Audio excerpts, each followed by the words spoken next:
Let me just start recording this so we can get it onto YouTube tomorrow and everyone should be fine. So Habakkuk, we are continuing our journey through what we would call the minor prophets. Well, not what we would call, what have been designated as minor prophets by virtue of the short length of their books.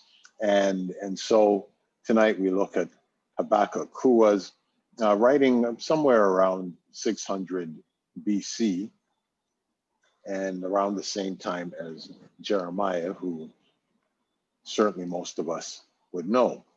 And so this is an interesting book, certainly in one aspect, if not others, in that it's really a conversation between the prophet and the Lord.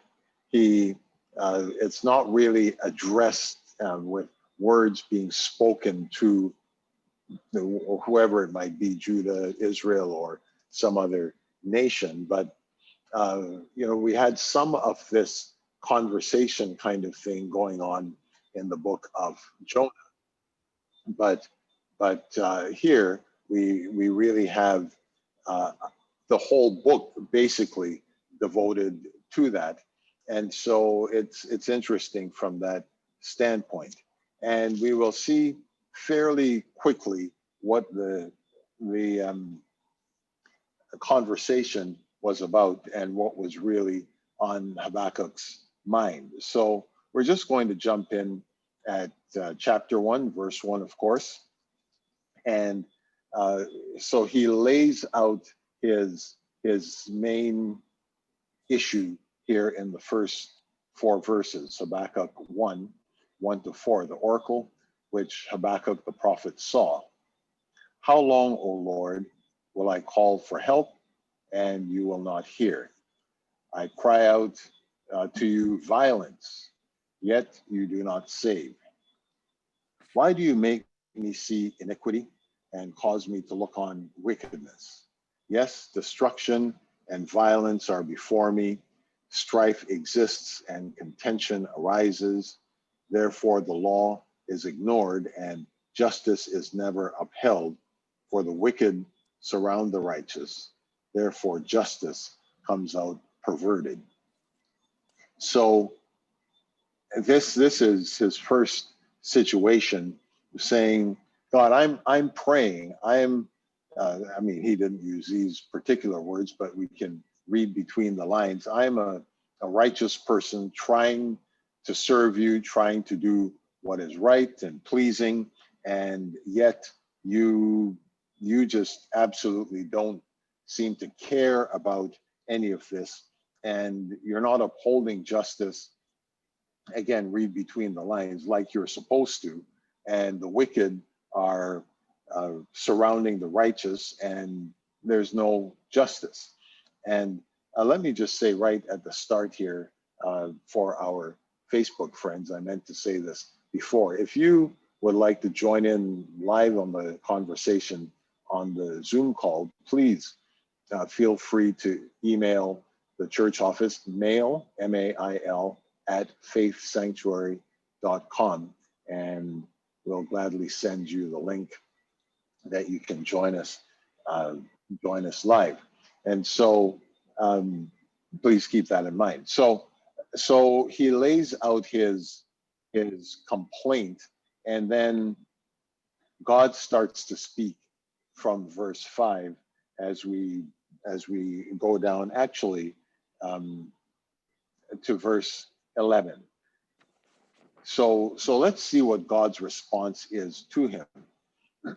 He says, look among the nations, observe, be astonished, wonder, because I'm doing something in your days you would not believe if you were told.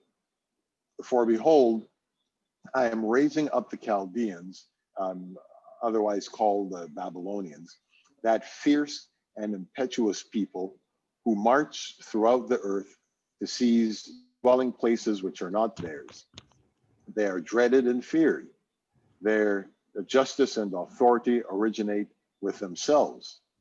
Their horses are swifter than leopards and keener than wolves in the evening. Their horsemen come galloping. Their horsemen come from afar. They fly like an eagle swooping to devour. All of them come for violence. Their horde of faces moves forward. They collect captives like sand. They mock at kings, and rulers are a laughing matter to them. They laugh at every fortress and heap up rubble to capture it. Then they will sweep through like the wind and pass on, but they will be held guilty, they whose strength is their God. And so now we have God responding in a funny sort of way, certainly as far as Habakkuk is concerned, because as you can see, if he is asking about justice being upheld and why God isn't answering his prayer and all of that, here's God's response.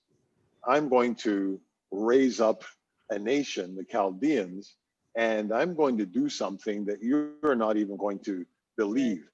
If anyone told this to you, you would not believe this. But here it goes. I am raising these people up, and they are fierce. They are impetuous. They are terrible people. They are going throughout the earth, and they're just running roughshod over everybody. They take dwelling places which aren't theirs. They're dreaded. They're feared. This is a bad bunch of people, and they have an incredible army. Their horses are swift. Their horsemen are skilled, and they are coming to do violence. So that's what they do. That is what the Chaldeans are all about. And it doesn't matter what people put up against them. They just laugh at every fortress, at every ruler, at anyone who comes against them. And they just sweep in like wind. I mean, nothing stops them. They don't care. They are coming, and they are just ready ready to take action against my people. And so this is the answer that Habakkuk gets for his question about why God is looking at iniquity and he isn't judging. Now, I presume Habakkuk was really speaking about Judah and what he was seeing in Judah, and the fact that God wasn't responding to his prayer and not judging Judah as he could, through his own means. And here God is saying, yes, I am going to judge them, but not in a way that you would think or in a way that you would like. And so Habakkuk jumps back in verse 12. Of course, he spoke the first 4 verses, and God responded from verse 5 to verse 11. Now Habakkuk is back in verse 12, and he is responding to God. Are you not from everlasting, O Lord, my God, my Holy One? We will not die. You, O Lord, have appointed them to judge. And you, O rock, have established them to correct. Your eyes are too pure to approve evil, and you cannot look on wickedness with favor. Why do you look with favor on those who deal treacherously? Why are you silent when the wicked swallow up those more righteous than they? And so he starts off in his response saying, God, you are holy. You are the righteous God. You are the holy judge. How we're not going to die. I mean, this can't happen. This can't happen this way. You have appointed them to judge. I mean, no, Lord. You are our rock. You have established them to correct us. How can you establish them to correct us when we are more righteous than they are? You are, taking the criminals to judge the just. How on earth does that work? And so he says, how on earth can you look on them with favor, look on their wickedness with favor?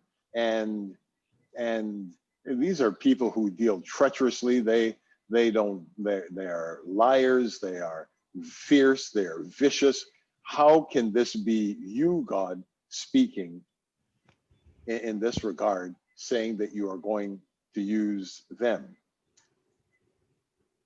Verse 14, why have you made men like the fish of the sea, like creeping things without a ruler over them? The Chaldeans bring all of them up with a hook. You have made us just like fish in the sea that fishermen are going to come after and drag them away with their net and gather them together in their fishing net. Therefore, they rejoice and are glad.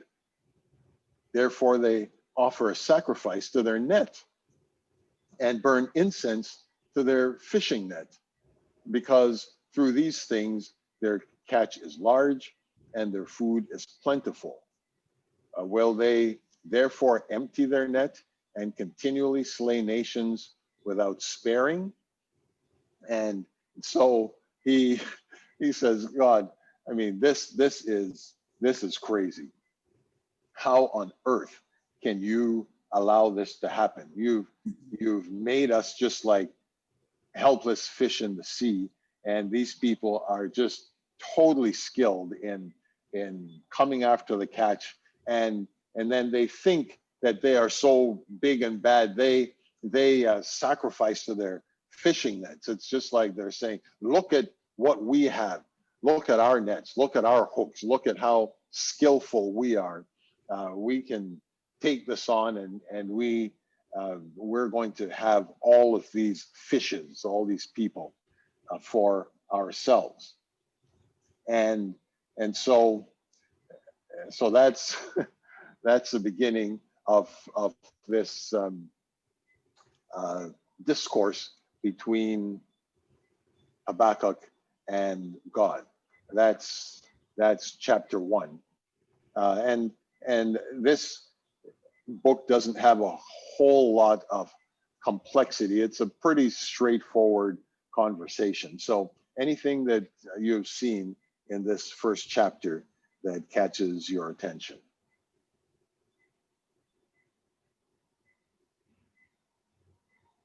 The imagery of a horse being so fierce, more fierce than a wolf, than evening wolves, and swifter than leopards was pretty terrifying. Because I always think of horses, even though they're creatures of war, they can be, but I think of them as being so gentle and pretty. And then I'm thinking, imagine a horse could run as fast as a leopard and it wanted to eat you. Like, that's terrifying. Well, so everything that God is saying about these people is meant to incite fear. I mean, this is just a horrible situation that is going to come on Judah. So yeah, from the horses to the people to their manner and their attitude, it's horrible. Anything else anyone wants to talk about here?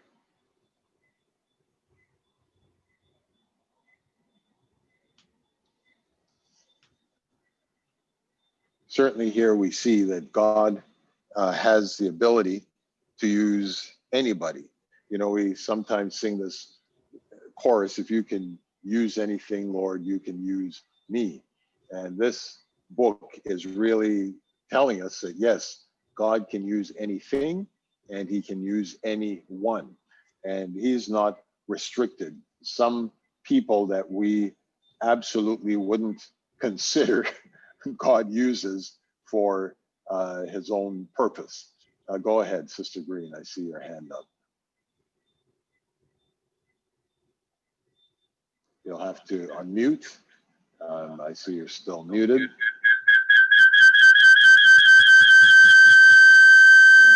Okay. Is that okay now? Yep, go ahead. Yeah, this the prophet Habakkuk, I was thinking about, he is although he's a prophet, but he's imperfect, dealing with all these imperfect people. And he shows some sign of doubt and faith that was moving from perplexity and doubt, you know.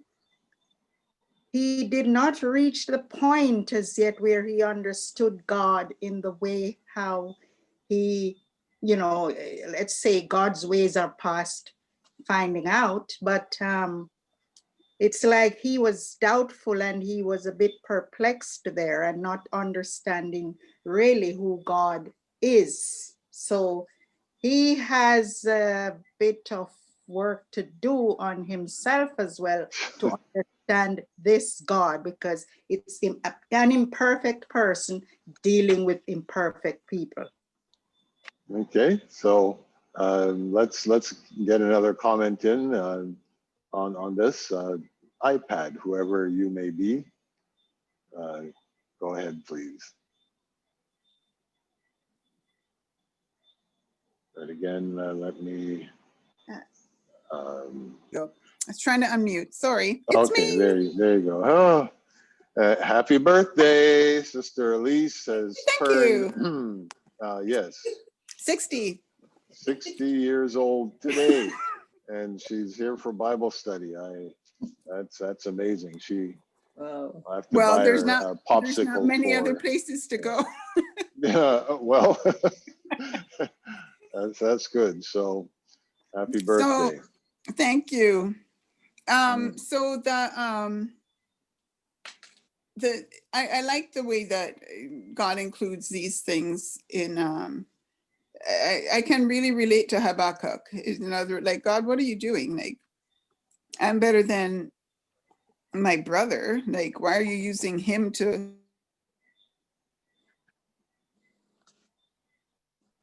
Oh, sorry. Can you unmute again, please? Done it? Thank you. Yes, go ahead. I'm not sure where we got to, but it's like, why are you using these people? I think you were saying. Yeah, I was saying like I was saying like it's like me saying to God, why are you using my brother to punish me when I'm so much better than he is? And nothing personal, I said, but just to see how Habakkuk was just as human as we are back then. I mean, we would feel the same way if we saw God doing something. Sometimes we see God even using people for good that we don't think are acceptable for God to use. But we just have to leave it to God that he knows what he's doing, whether he's using them for evil against us or whether he's using them for good in another way. God knows what he's doing, and it's hard for us to accept sometimes, but yeah, we just have to let him be God. Yeah, well, that's absolutely this is sort of a counterpoint to what Sister Green was saying. The truth is, we are human. We do look at things and wonder why, and sometimes we even have doubts in our minds, like, God, what are you doing? We don't get it. We don't see it. We don't understand. And I think this is simply a way of God showing us again that we're not strange, we're not unique, and it's not that God can't handle our questions and our doubts. Habakkuk did the right thing. He came to God, and that is precisely what we need to do when we're in such a situation. Go ahead, Sister Green.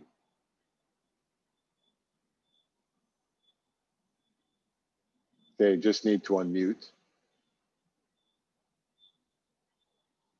Okay, you still have, okay, there you go. Yeah, the word better in the Christian way, I rather to say different. Mm-hmm. Different, because although he was a prophet, he has his weakness as well.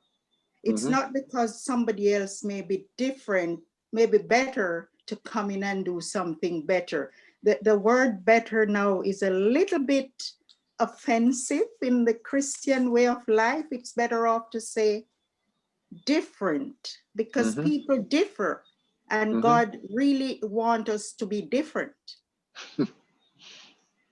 Yeah, well, and that's a reality. So, for instance, the pastor is not totally, he's not perfect, but Mhm. he's a pastor, and he's there to preach the word of God to us, for us to understand and adhere. But he does have his weakness as well. But that doesn't prevent you from being a pastor.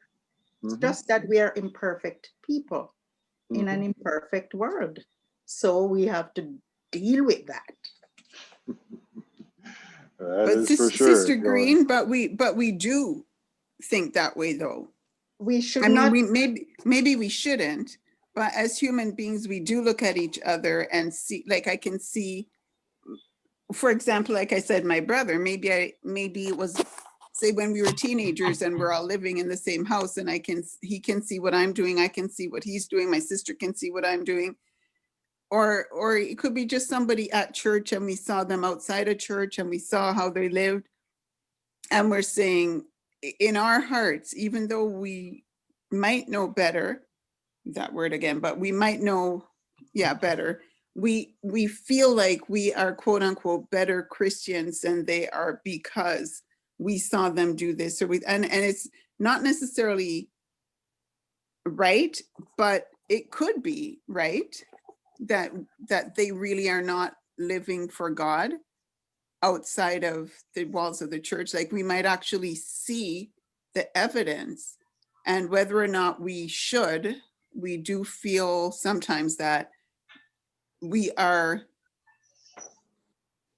better Christians than somebody else. So I guess, like in the terms of Babylon, definitely Israel would have felt that they were better than Babylon, even though they were so sinful themselves. So I think I know what you're saying, but I think we do feel that way, even though we're all sinners, but we do feel like we're doing better than somebody else sometimes. I don't think so. Okay, Brother Owen, jump in. I personally don't Okay, we're think that I'm just gonna better. move on to Brother Owen to get his comment in. Yeah, praise the Lord. I just wanted to make a quick comment. I'm noticing that there really doesn't seem to be any kind of genealogy. It doesn't show anything much in the beginning pages, verses anyway, concerning Habakkuk. But one thing is clear. He has a relationship with God, to be able to be conversing with God and this kind of level, this sort of thing. It would appear that he has some a unique relationship with God to be having that kind of a conversation. That's just an observation. No, and that's again a very good point. Part of the whole thing of Habakkuk being pretty much unknown, yet speaks to us that although he's unknown to man, he's very much known to God, and that gives us again the hope and the open door that we can come to God at any time with anything and not think at all about, okay, you know what, I'm not worthy, none of us is, I'm not able to come. He says, look, come boldly before the throne of grace. So yeah, this is just another little angle that unknown people on earth are very well known to God and have the ability to come and stand before him. And then, as chapter 2 verse 1 says, I will stand on my guard post and station myself on the rampart, and I will keep watch to see what he will speak to me and how I may reply when I am reproved. So he said, you know what? Okay, I know I've overstepped my bounds here. I know I am uh, talking to God. In fact, though now we can see somewhat of the attitude of Habakkuk. He's not trying to trash God. Don't get me wrong. He is just actually bringing forward God's character as an argument against what God is doing, uh, through the Chaldeans. Whereas there are people in our day, and of course throughout time, who have looked at God and judged God in accordance with their own sense of morality and right and wrong, and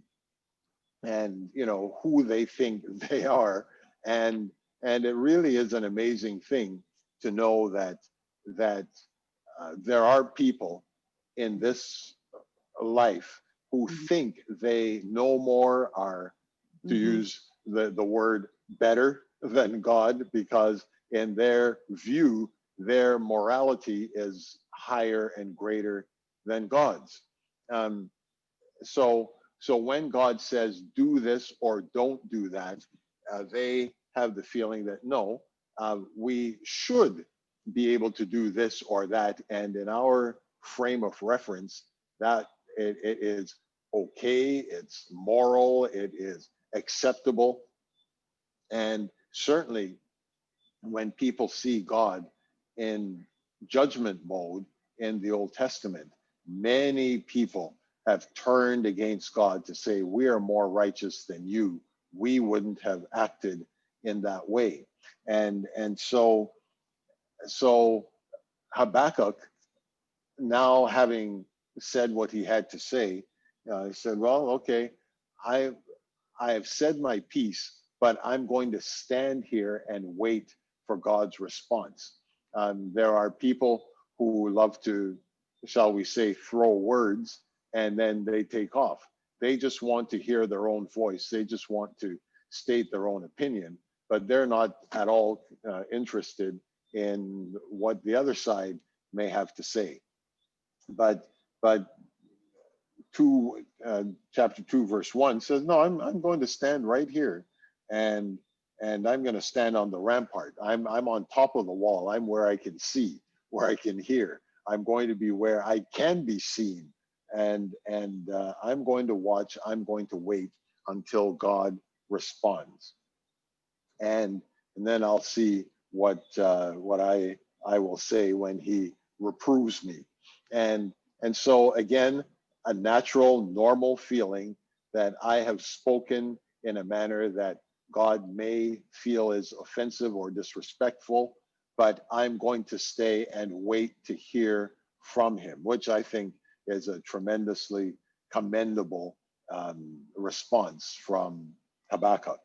And verse 2, the Lord answered and said, record the vision, inscribe it on tablets, that the one who reads it may run. For the vision is yet for the appointed time. It hastens toward the goal, and it will not fail.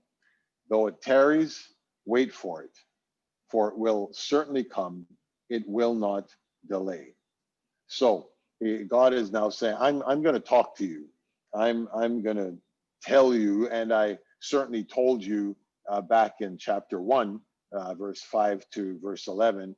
I told you what I'm going to do, and so God says, you make sure you write this down. Don't let this slip, because it is coming to pass.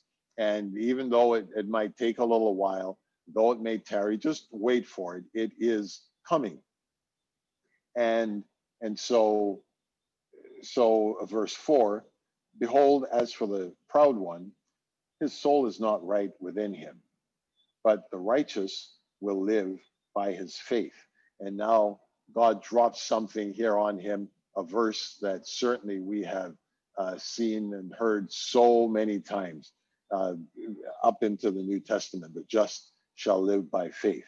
Behold, as for the proud one, his soul is not right within him. And certainly you look at the Chaldeans and you say, no, their soul isn't right.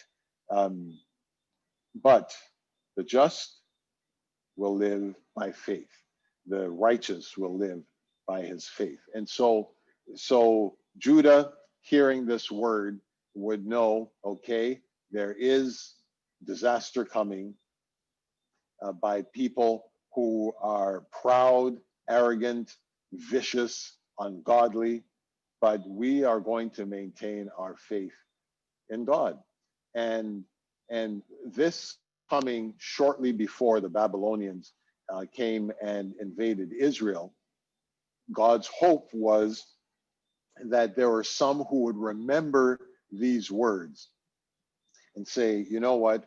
Now, Jeremiah, if you remember his prophecy, Jeremiah also said, this is what's going to happen, and here's why. Israel, you have not been, well, Judah, if you want to be particular, as far as the southern kingdom, who was still independent. Judah, you have not listened. You have not followed the voice of God. You have been rebellious. You have been utterly disobedient. So God is going to send the Babylonians to overrun you. Now, Jeremiah took it to another level to say, therefore, surrender to them so that we just don't have a massive bloodbath. And for that word, of course, he was trashed, he was jailed, he was abused, and just his life spared by an Ethiopian slave. And so God was saying, this is happening. And of course, from Jeremiah's pen, they understood why this was happening. And God was going to use this vicious nation to judge them. Verse 5, furthermore, wine betrays the haughty man, so that, light's bad where I am, a little hard to read, so that he does not stay at home. He enlarges his appetite like Sheol, and he is like death, never satisfied. He also gathers to himself all nations and collects to himself all peoples. And so the God is continuing to say, adding to what he has said in chapter 1. Verse 6, will not all these take up a taunt song against him, even mockery and insinuations against him, and say, woe to him who increases what is not his? For how long? And makes himself rich with loans. Will not your creditors rise up suddenly, and those who collect from you awaken? Indeed, you will become plunder for them. And so now here is another little side, another part to this, where it's like, you know what? Yes, they're vicious. Yes, they are proud. Yes, they're taking everybody by storm, but they also have vulnerabilities. And there's coming a time when there will be a taunt song sung against Chaldea, and mockery and insinuations. One of the things they were doing, Chaldea, Babylon, was obviously from this borrowing money from various nations and thinking themselves rich because they had cash in hand, not remembering that this was owed money. But of course, being as tough and as strong as they were, I'm sure in their minds it was just a matter that, well, if push comes to shove, we'll just wipe out our creditors and it will be ours. But Habakkuk is seeing, and God is speaking of the fact that they have looted many nations. This is verse 8. All the remainder of the peoples will loot you, because of human bloodshed and violence done to the land, to the town, and all its inhabitants. So this whole thing of Chaldea, the Babylonians ruling and just running over people with great violence, this also was going to come to an end. And so now God is speaking the woes really against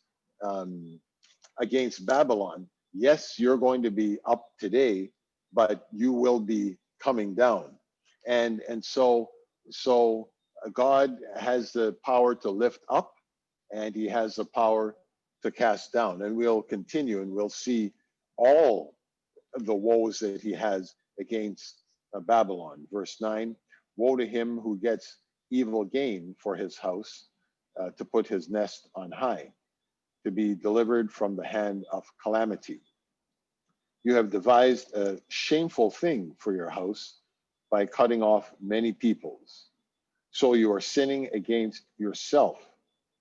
Surely the stone will cry out from the wall, and the rafter will answer it from the framework.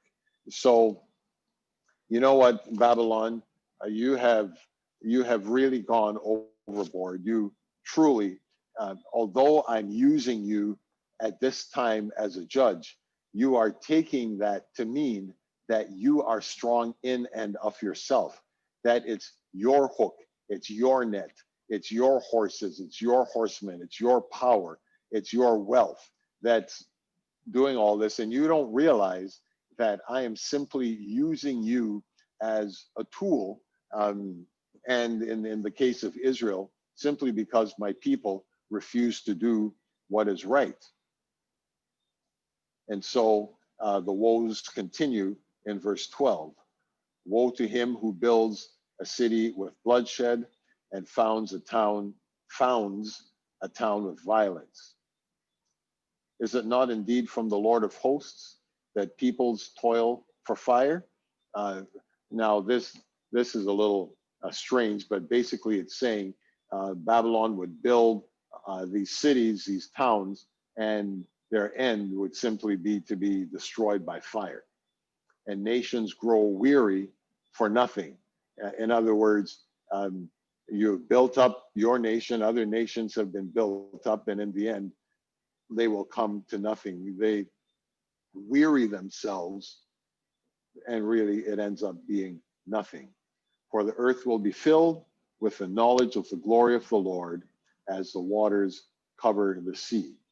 And all of this that is going on, at the end of the day, God's glory will be seen. Don't think you can build towns, cities, nations, dynasties that can't fall down. In the end, the earth will be filled with the knowledge of the glory of the Lord as waters cover the sea. We continue, more woes. Woe to you who make your neighbors drink, who mix in your venom, even to make them drunk, so as to look on their nakedness. You will be filled with disgrace rather than honor. So now, if you remember all the way back to Noah, just as an example of how this worked in an actual situation, this of course is figurative. But Noah, after the flood, this, I don't know for what reason, he had made his sacrifices to give thanks to God. I don't know.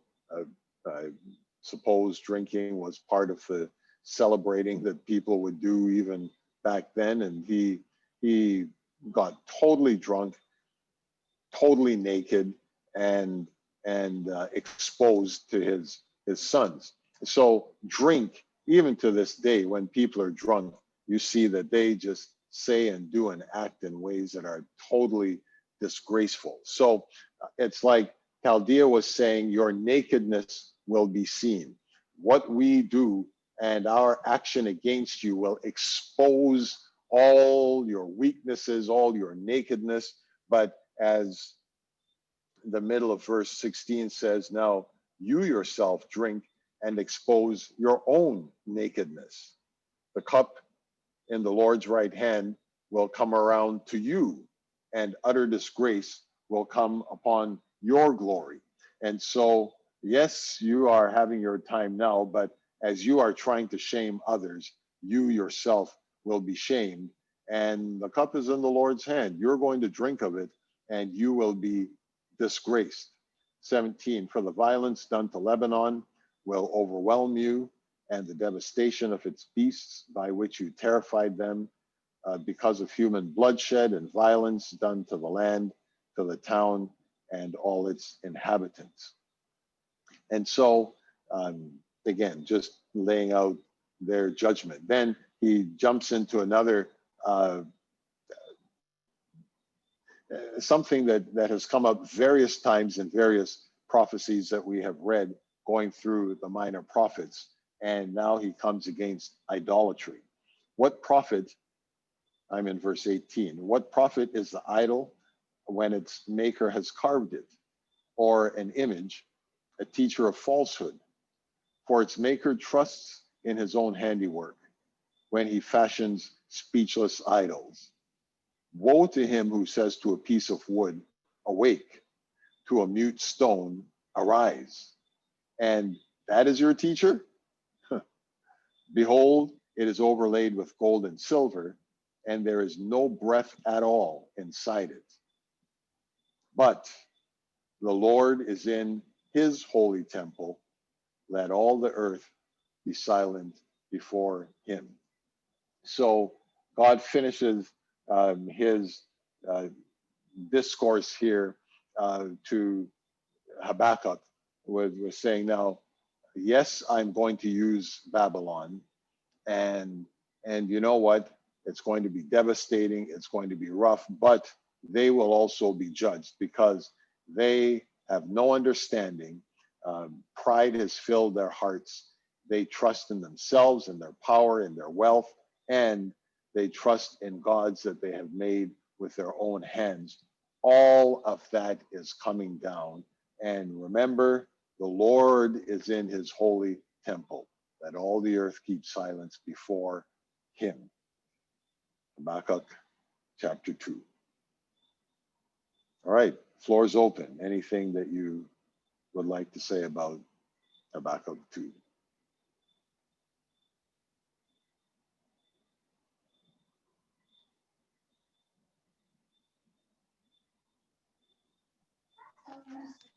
Good night, Pastor, and good night, everyone.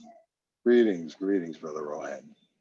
I'm just noticing here some similarities with Isaiah, in the book of Isaiah, when that proverb was taken against the king of Babylon and also the king of Tyre in Ezekiel chapter 26. And even it's very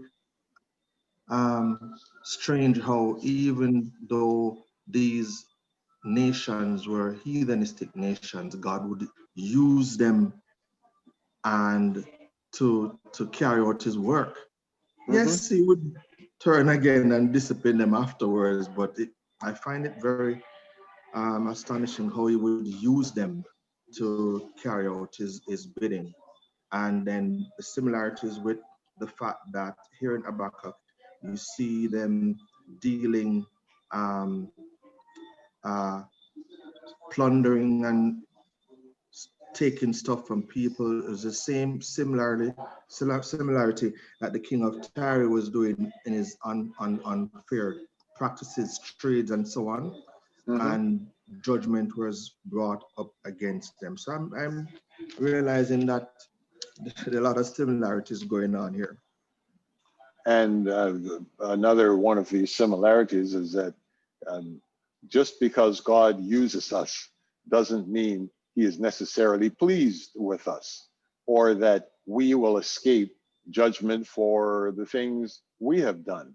Now, we see this as far as nations are concerned, and we see this as far as individuals are concerned.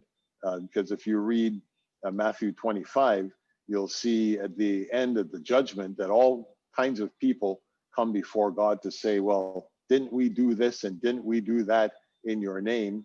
We healed people, we did all kinds of signs, wonders, and miracles. Hey, what are you talking about? You never knew us. So even though God may work through us for whatever his reasons may be, doesn't mean necessarily that we are in God's good books, so to speak. And so we do have to be conscious, and we do have to be very careful to realize that we need to be known by our fruits, that we have fruits of righteousness, that all can see that, yes, this person is devoted to God and God is using them for his glory.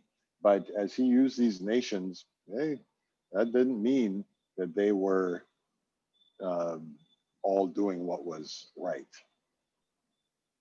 And there's another aspect to that too, that sometimes we can be doing right and God might use us, but then our attitude changes because God used us, and then he has to come back again and kind of put us in our place. Yeah. So pride never has a place in us when God uses us. In fact, there's a little verse that says, to whom much is given, much shall be required. So if God blesses us with much talent, ability, education, money, whatever it may be, this is for his glory. And we have a responsibility to use what he has given us for the benefit of his kingdom. And that's just the way it is. And pride is just, well, pride goes before destruction. So that is one thing we have got to make sure we keep out of our system at all times.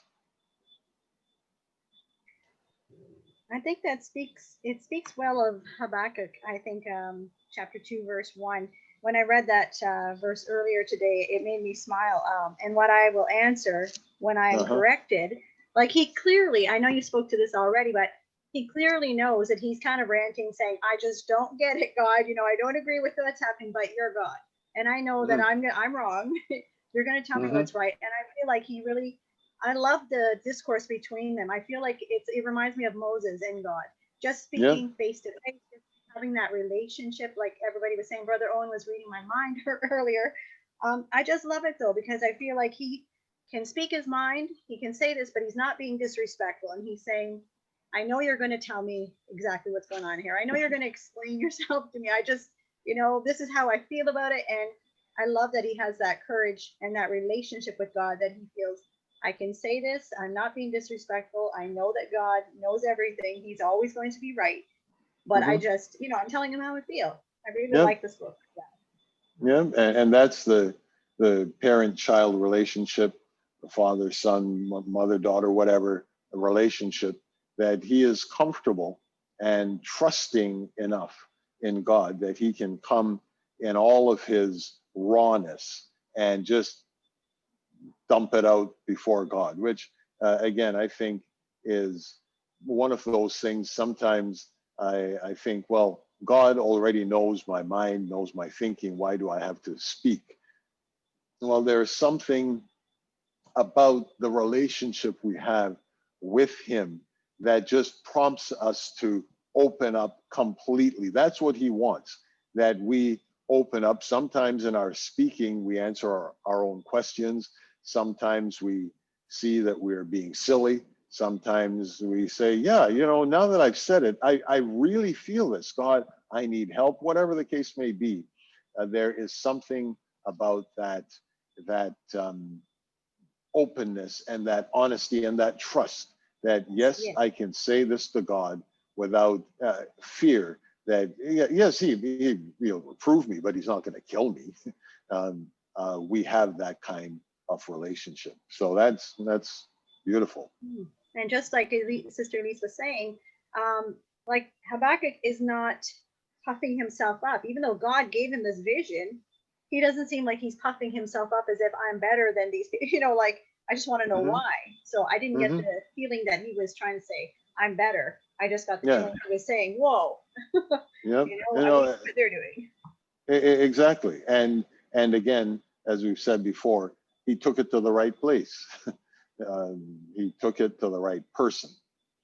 So now I'm watching the clock, so we better jump into chapter 3.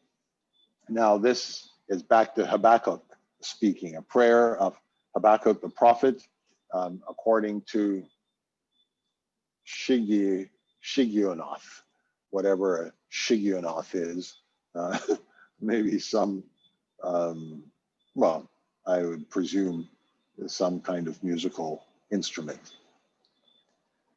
So 3 and 2, Lord, I have heard the report about you and I fear. O Lord, revive your work in the midst of the years. In the midst of the years, make it known. In wrath, remember mercy. A God comes from Teman and the Holy One from Mount Paran, Selah. And so just to read that introduction now to his prayer, he's saying, okay, Lord, I've heard about you. I've heard the report about you, and I fear. Now, many things that you could interpret fear, well, not many things, a couple of things you could interpret fear to mean here. Certainly fear for the future, as we will see as we go through this particular chapter. Fear as in total respect and reverence to the God who is able to do these things. And he says, God, revive your work in the midst of the years. In the midst of the years, make it known. And even in wrath, which of course God was telling him was coming, judgment, and in his words here, wrath, remember mercy. Now, again, he can say this to God because he knows God actually has mercy. He couldn't say that about the Chaldeans. They were just a vicious and fierce people. But God, even in judgment, even in wrath, Lord, remember mercy. And he just makes a statement. God comes from Teman, the Holy One from Mount Paran. God comes from afar, and he comes to do his work, Selah. Now, there's no real specific understanding of what that word means, but we see it at various times in the Psalms. At the very least, it seems to mean stop for a bit. This is a break in the thought or a break in the song, and so we have just sort of taken it to mean pause here and think about this for a moment. This is the God we're dealing with. So having taken that pause, he continues in verse 3. His splendor covers the heavens, and the earth is full of his praise. His radiance is like the sunlight. He has rays flashing from his hand, and there's the hiding of his power. Before him goes pestilence, and plague comes after him. He stood and surveyed the earth. He looked and startled the nations. Yes, the perpetual mountains were shattered. The ancient hills collapsed. His ways are everlasting. I saw the tents of Cushan under distress. The tent curtains in the land of Midian were trembling. And so, having taken time to really step back for a minute and think about this God he's dealing with, he's going, God is majestic. God is full of power. God is a God of might. He is a God of majesty. His radiance is like the sunlight. I mean, and there's the hiding of his power. In fact, there are things that God does we don't even know God does. He hides it, but he is at work. He is doing his thing, and he can use nature, pestilence, plague, whatever.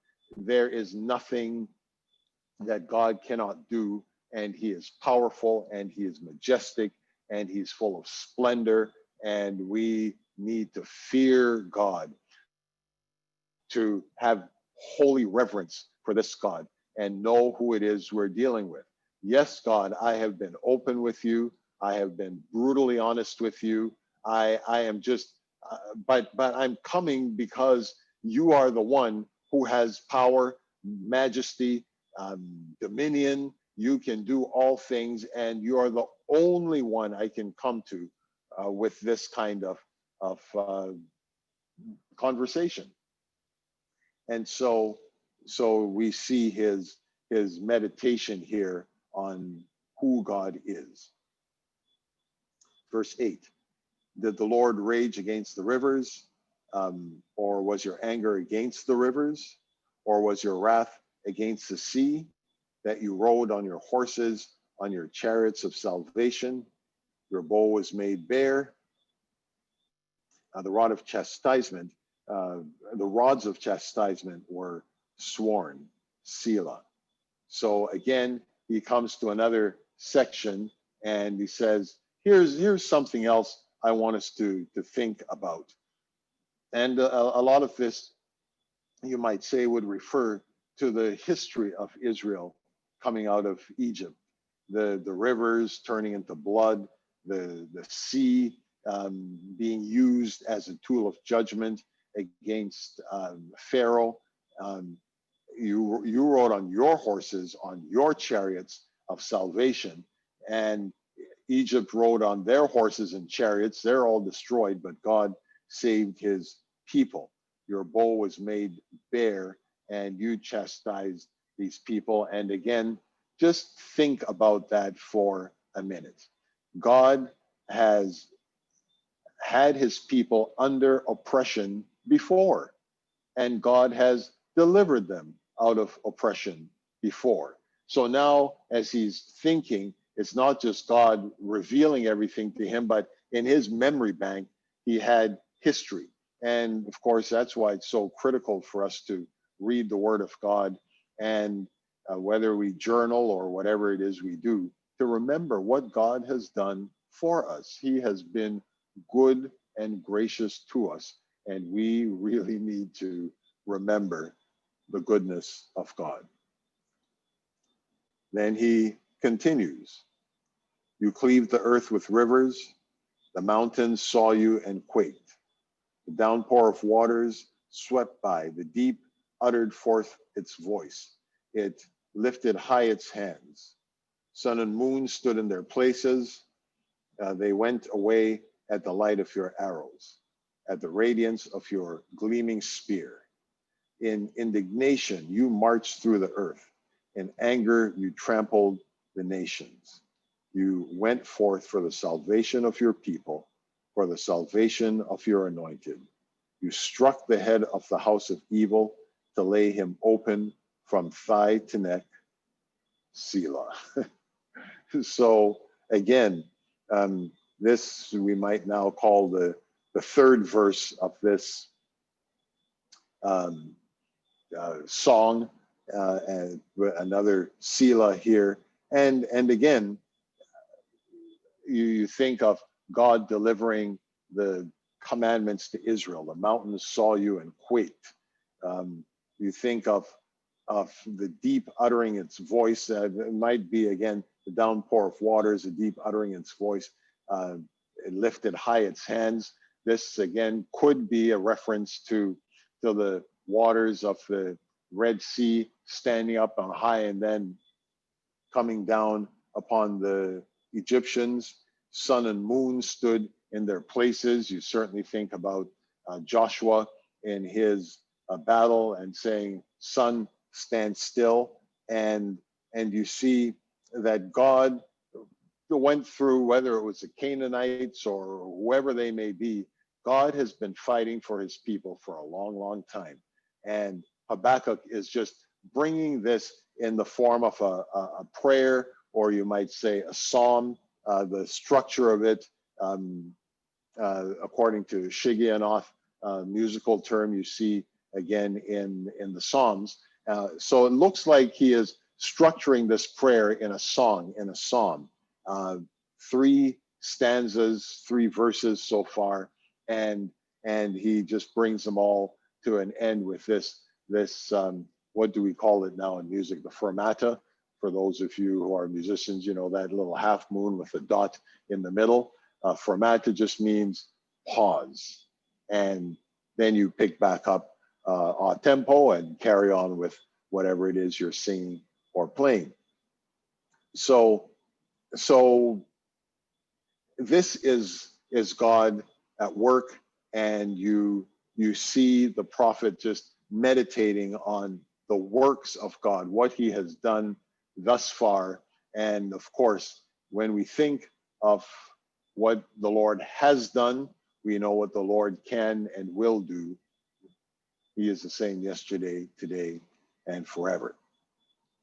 14, you pierced with his own spears the head of his throngs. They stormed in to scatter us. Their exultation was like those who devour the oppressed in secret. You trampled on the sea with your horses on the surge of many waters. So you, Lord, have brought all the nations who have come against us to their knees. They, and many times you'll read in the Old Testament that you pierced him with his own spears, that the Lord would send a wind or send a noise, or you think of these lepers when they went to the Assyrians, and when they were coming, the Assyrians heard like it was just a massive army, and they took off killing each other. This happened time and again, that the Lord delivered his people this way, where the enemy destroyed themselves. And so this is another pause, although it doesn't say a Selah, but you can see from verse 16 that there's another thought that really entered Habakkuk's mind. He said, I heard and my inward parts trembled. At the sound, my lips quivered. Decay entered my bones, and in my place I tremble, because I must wait patiently for the day of distress, for the people to arise who will invade us. So, God, you told me Babylon is coming. You told me we were going to be destroyed. And when I heard it, I just had a physical reaction. It just, oh no, God, this can't be. It's like decay entered my bones. I just started to fall apart. But I know you are speaking. I've said all that I've said to acknowledge who you are and what you have done. But really, all I can do right now is just wait for the judgment to come, because if you have spoken, then most certainly you will bring it to pass. And so nothing I can do about that. But then he finishes with this statement of absolute assurance in God, and his absolute knowledge that he can trust in God. So yes, my body is reacting. I'm having a terrible physical reaction to what you have told me. This is not a good day. You are not giving me good news. Verse 17, yet though the fig tree should not blossom, and there be no fruit in the vines, though the yield of the olive should fail, and the fields produce no food, though the flock should be cut off from the fold, and there be no cattle in the stalls, yet I will exult in the Lord. I will rejoice in the God of my salvation. The Lord God is my strength, and he has made my feet like hinds' feet, and makes me walk on my high places. So this is where we come to at the end of Habakkuk's conversation with God, at the end of his debate, which God obviously welcomed and responded to, and didn't in any way trash him. He said, look, I'm telling you what's going on. You record this, and since you have come to me, I'm revealing my will, my plan, the future to you, and hey, you get it out to everybody. And Habakkuk started to think through all that he knew of God and came to the conclusion, as we should, you know, we are going to see things happen that are just not as they should be, not what we desire, not what we could want. We are going to wonder why God does what he does at times, but still, I'm going to exult. I'm going to rejoice in the God of my salvation. I know that he will see me through. So that's our friend Habakkuk. A little different than the other prophecies, so gives us a little different angle to approach it tonight. But any final thoughts on Habakkuk?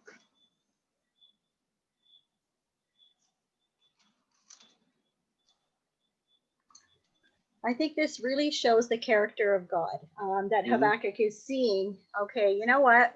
We want God to be just. We want him to execute judgment. We want this kind of God. Maybe we don't like it when it comes against us, but he's just shown me that he is true to his word. God is true. He's faithful. He's going to do what he said he's going to do. If he says he's going to take care of our enemies, look, he's doing it. And I'm scared out of my mind about what's going to happen. But you know what? Above all of it, I have such faith in you. It just shows the character of God, that he is steadfast, he's sure, and I just love that about it. It just proves God over and over. Wonderful. Sister Green, go ahead. Just hit your unmute button there. There we go. This book is awesome. Huh. Awesome book. It reminds us that there is no place, no darkness or any walls that are too thick that God's grace cannot penetrate.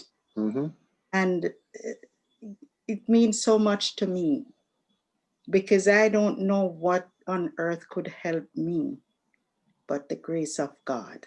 Right. So that's just what I'm saying here tonight. And I think I hope that his grace is greater than all my sins. That's right.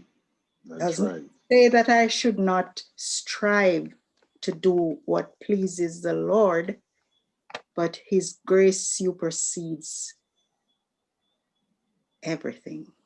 That's right. Praise God. All right. All right. Thank you.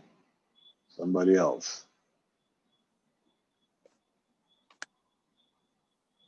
Praise the Lord.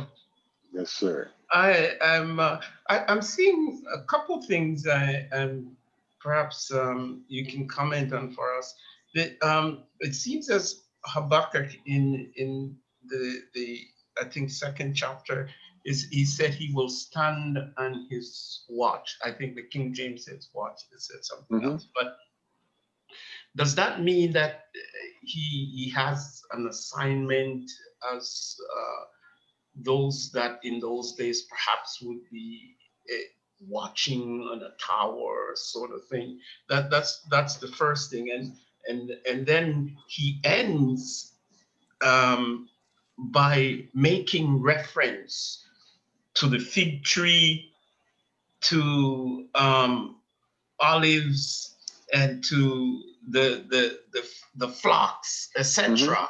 And I'm wondering if is there anything to those comments that he used to end his statement, pointing to particularly the fig tree, the flock. These are things that are, I think are sacred to Israel, I believe. And I just wondered if there might be anything to that closing there. Well, you know, the point of him standing on his watch could indicate his job. You know, he could have been a soldier. He could have had some part in whatever militia there was to take his place. He could have been on the night watch and standing there during that watch, having this conversation with God. You know, he had time and could do it. I don't know. I'm just speculating, but obviously, or it could just be, which is really my preferred thought, that he was saying, God, I have spoken, and I'm going to wait till you answer. I'm going, it's like I'm standing guard, I'm standing watch. I am waiting for your answer. I'm looking for your answer. I'm seeking a response from you, and I'm not going to go away till I hear from you. And I think part of why I think that way is that for us, I mean, none of us is standing guard on a wall, but we know what it's like in our haste to sort of drop off a message to the Lord as we you know go on our way, but we need to take time. We need to stop and listen and allow God to speak to us. And this is a learned activity. This isn't something that happens naturally, because human beings, we have short attention spans, we have busy schedules. Like when we're kids, it's the short attention span thing. Just gotta move, gotta move, gotta move. You know, can't stay in one place. To tell a child to sit still, you know, Elise is on the line. She remembers our old piano teacher. I can't even remember his name right now, but I used to dread when he would come to our house on Saturdays, because part of his routine, all four of us kids would be there, and he would say, now sit and don't say anything. I don't know if it was a minute, 2 minutes. I think it was 2 minutes. That was his thing. And we had to sit there and not say a thing. Man, I used to hate that. and we're just not built for that, certainly as kids. As adults, it's just we're busy, busy, busy. You can't just sit and wait. And you don't know what God is going to say and when, and you know, just what might come out of his mouth. So I think certainly it is very important for us to learn to wait on the Lord, and as Habakkuk did, start to meditate and think about things we already know of God that might speak to our situation, experiences we've had with God that speak to our present reality. And as we are going through this, it brings us to a place where we can respond as Habakkuk did in the end, to say, you know what, no matter what, I'm going to trust God. And so again, fig trees,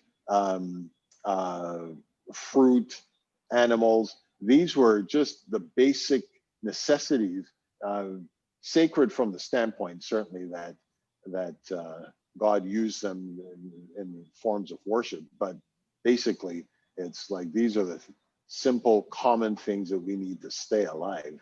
And if we don't have any of that, we're going to trust God. Amen. Sister Amen. Elise. Organ lessons, Mr. Ricketts. Oh, man. Mr. Ricketts. Oh. Well, I think there was a reason I forgot his name. But those were the longest 2 minutes of my life every week. Oh, man. God rest his soul. I presume he has gone on by now. But yeah. Oh, my Lord. So next week, Zephaniah is on the agenda, 3 chapters. So we will complete the whole book. And so please make sure. And as I said at the beginning, for those who may have come on Facebook or YouTube at the start or at the end. If you would like to join us live, and thank you for all of you who joined in the conversation tonight. It just makes it a whole lot more fun for me. If not for you, I love it when you join in with your comments and questions. If you want to join in, just email mail@faithsanctuary.com, mail, M-A-I-L, at faithsanctuary.com, and we'll send you the link so you can join us, God willing, next Monday night, 6:30 p.m. Eastern Standard Time. And hope you folks are getting by with, or getting adjusted to our new time situation and all of that. And you're not like me jumping up at 4 o'clock in the morning, and it's because your body's still used to the old time. But anyway, it's all part of the game. So God be with you, and we will meet again next week, God willing. God bless you, Pastor. Take care. Thank you. Take care. Pastor. Good night. Good night. Night, everyone. All right.